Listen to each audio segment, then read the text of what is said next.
I surrendered to my station, the word prostitution which operates again. Why not? You may certainly accept it.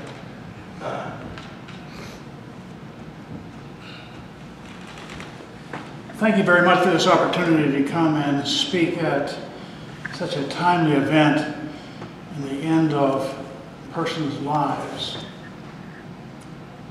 I have the pleasure of teaching leadership classes in Tampa, Florida.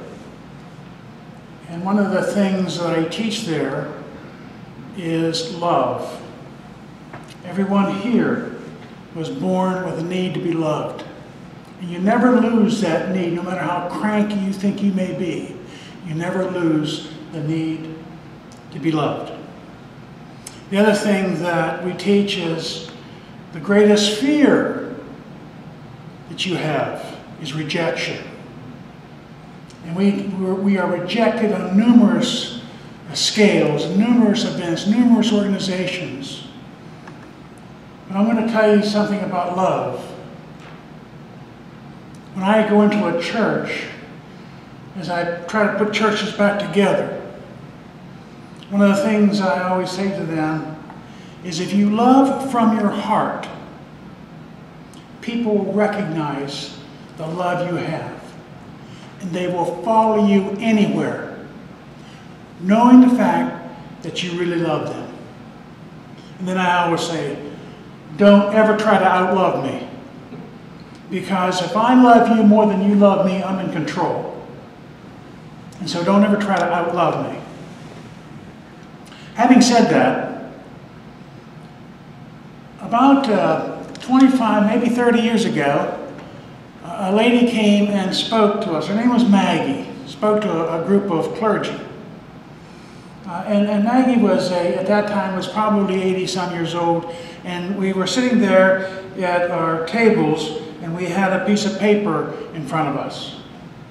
And she said, what I would like you to do is draw a straight line across your paper, which we all did. And she said, now at the very beginning of that line, I want you to put the day, the year you were born. So I wrote down 1937. Okay, now I want you to put down, and we're going to use this year's date as opposed to when she had. I want you to put down this year.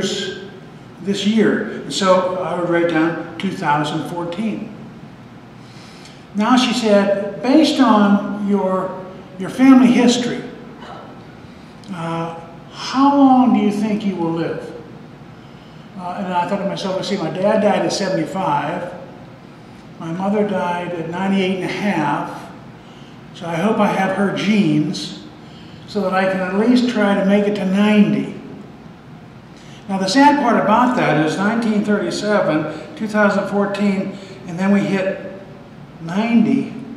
I'm 14 years away, or 16 years away from the end of my life.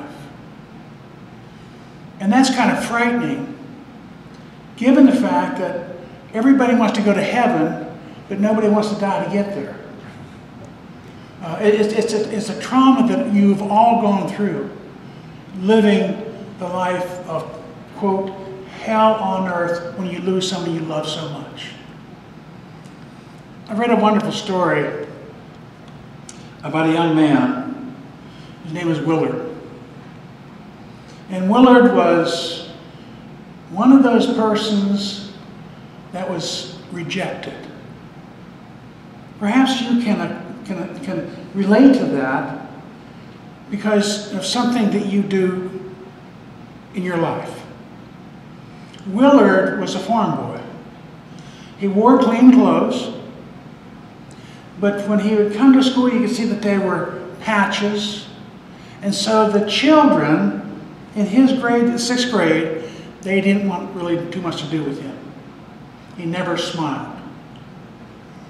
The interesting thing about Willard was he always stayed by himself because he didn't want to be rejected. Perhaps some of you understand rejection. Rejection from perhaps a spouse, rejection perhaps because of a neighbor, rejection because of a relative. We have all been rejected at some point in our life, and we fear that the most.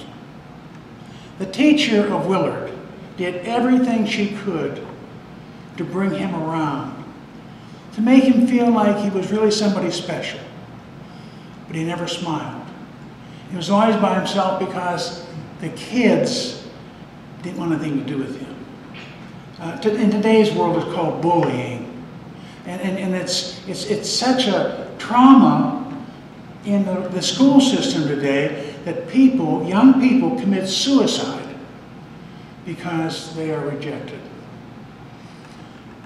The school had a program, and the program was about feeding the needy.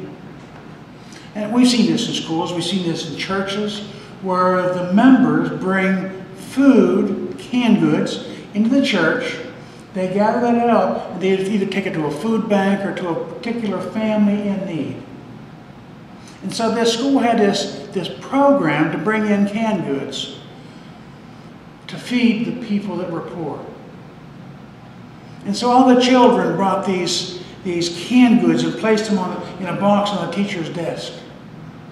And the only one that brought nothing was Willard.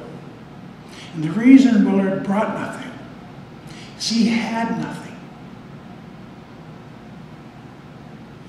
As the kids were leaving the class that day, Willard waited to be last.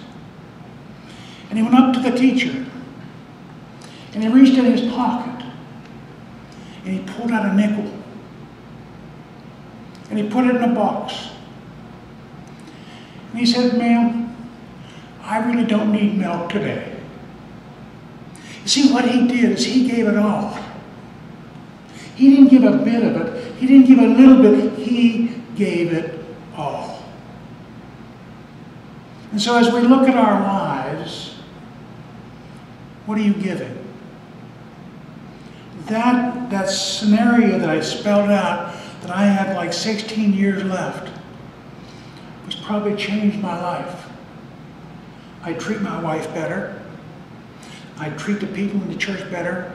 I love them more than they love me. We get along better. I treat my children better. I treat the people that I meet better, simply because I realize that I have just a short window to make a difference in somebody's life. The gentlemen that we honored tonight, they can do nothing to change their lives. Their lives are over. And the only thing we can do is pray that God will receive them into His bosom, and we can pray for the forgiveness of their sins. So when you leave this place tonight, in the next several days, I want you to think about, what can I do?